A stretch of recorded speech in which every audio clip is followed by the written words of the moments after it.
Aujourd'hui, le 13 août 2020, deuxième entretien sur le Saint-Esprit, en ce 8e jour de la neuvaine préparatoire à la fête de l'Assomption. Au nom du Père et du Fils et du Saint-Esprit, Amen. Bonjour à toi qui m'écoutes aujourd'hui. Je suis le frère André Bédard, frère du Sacré-Cœur. Je commence par te poser une question. Quelle est la façon évangélique la plus efficace pour harmoniser le plus possible notre volonté propre à celle de Dieu? Voici une des réponses possibles. Laquelle? Eh bien, c'est d'essayer de faire comme la Vierge Marie. Que faisait-elle? Tout simplement, inspirée par l'Esprit Saint, elle écoutait sa conscience. En effet, la conscience, notre conscience, c'est elle qui est notre lieu de rencontre intime avec Dieu. Deuxième entretien sur le Saint-Esprit en préparation à la célébration du 50e anniversaire de la fondation de la famille du Cœur de Jésus en 2021. Le titre du thème général est « L'Esprit Saint nous éclaire pour comprendre la volonté de Dieu et son mystère ». Aujourd'hui, je vais vous présenter le premier point du texte dont je vous avais donné le titre le 11 juillet dernier, à savoir « C'est la volonté de Dieu ». Je vous avais dit que la volonté de Dieu est une réalité à plusieurs facettes, mais dont la compréhension est progressive, à partir de son enfance, de son adolescence, puis à partir de l'âge adulte, de 30 à 50 ans, puis de 50 ans et plus. Voici quelques points que j'ai choisis pour expliciter ce qu'est la volonté de Dieu, selon les catégories de personnes qui se penchent sur la question. Premier point. La catégorie de personnes croyantes qui voient la volonté de Dieu dans les événements heureux ou pénibles de son existence, comme rencontre du conjoint, naissance d'un enfant, sortie de difficultés financières ou au contraire accident grave, maladie, échec, perte d'emploi, décès d'un être cher. Dans un cas comme dans l'autre, on y voit la providence de Dieu qui peut intervenir directement dans la vie personnelle de chacun. Conclusion, ces personnes croyantes acceptent la volonté de Dieu un peu comme Jésus lors de son agonie au Jardin des Oliviers. Deuxième point. La catégorie de personnes croyant avoir découvert la volonté de Dieu au terme d'une recherche plus ou moins longue. Ces personnes cherchent à discerner la volonté de Dieu à travers diverses circonstances de leur vie. D'autres pensent que Dieu a une volonté précise sur chacun d'eux.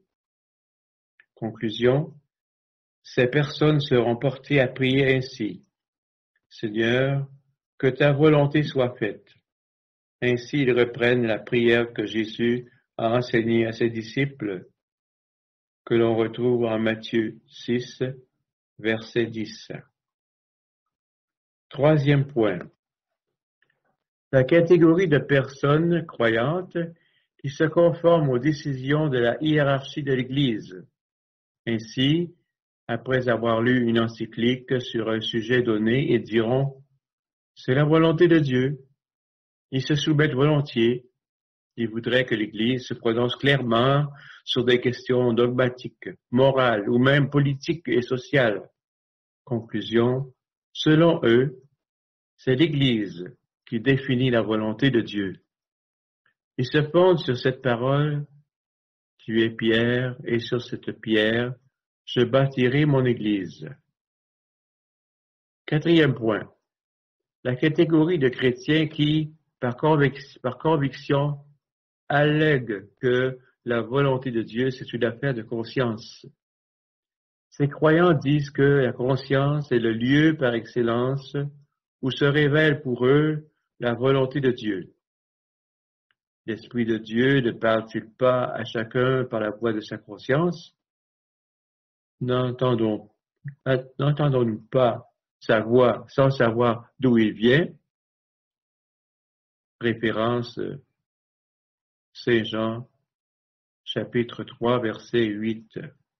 Conclusion. S'en tenir à la voix de sa conscience, c'est le chemin privilégié pour se sentir en conformité à la volonté de Dieu, selon cette catégorie de chrétiens.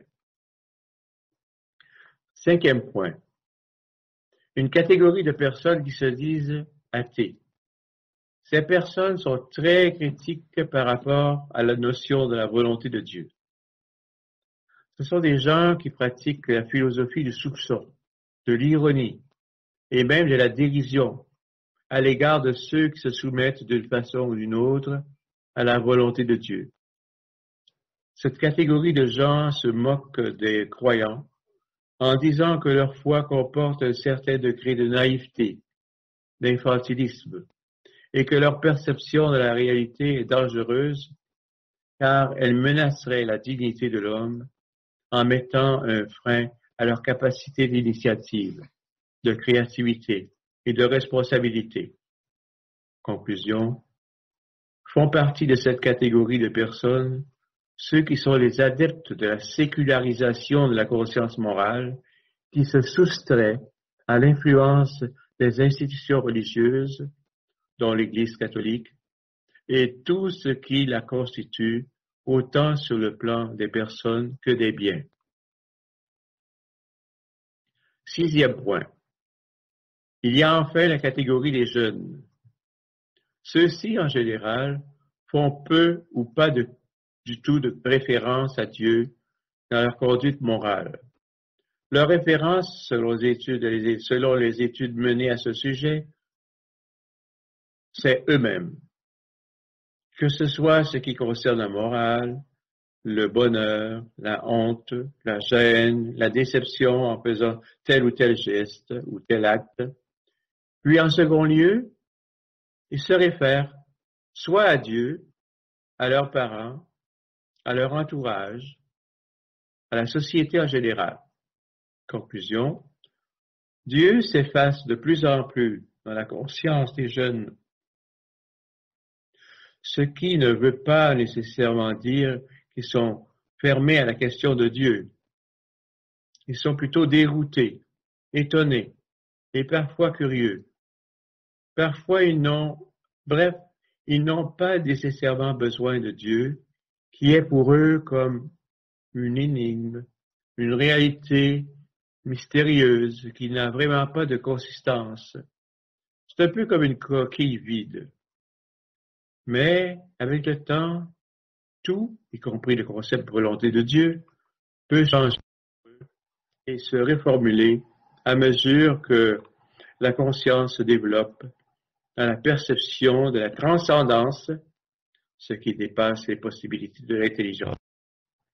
En conclusion, je pourrais dire qu'il n'y a pas deux personnes qui ont la même idée sur la volonté de Dieu. Chacune a à se situer dans l'une ou l'autre des catégories de personnes dont je viens de parler. Les croyants, les personnes en recherche, les conformistes, les adeptes de la conscience, les non-croyants ou athées, enfin les jeunes déchristianisés d'aujourd'hui. Bref, je m'adresse à chacun de vous. Dans laquelle de ces 6 catégories appartenez-vous? Pour terminer, prenons un moment de prière.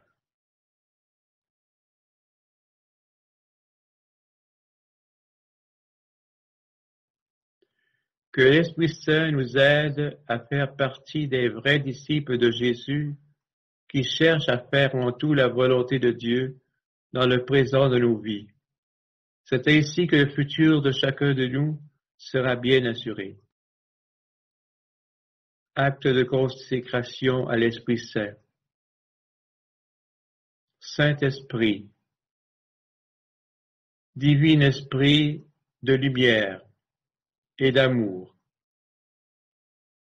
je te consacre mon intelligence, mon cœur, ma volonté et tout mon être pour le temps et l'éternité. Que mon intelligence soit toujours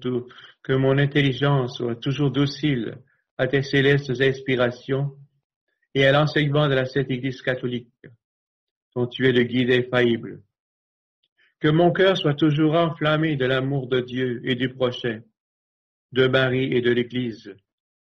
Que ma volonté soit toujours conforme à la volonté divine et que toute ma vie soit une imitation fidèle de la vie et des vertus de notre Seigneur et Sauveur Jésus-Christ, à qui, avec le Père et toi, Esprit Saint, soit honneur et gloire à jamais. Amen.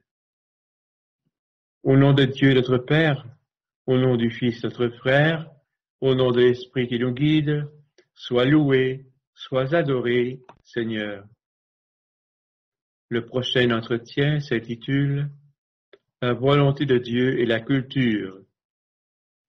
Jésus, j'ai confiance en toi et je t'aime de tout mon cœur.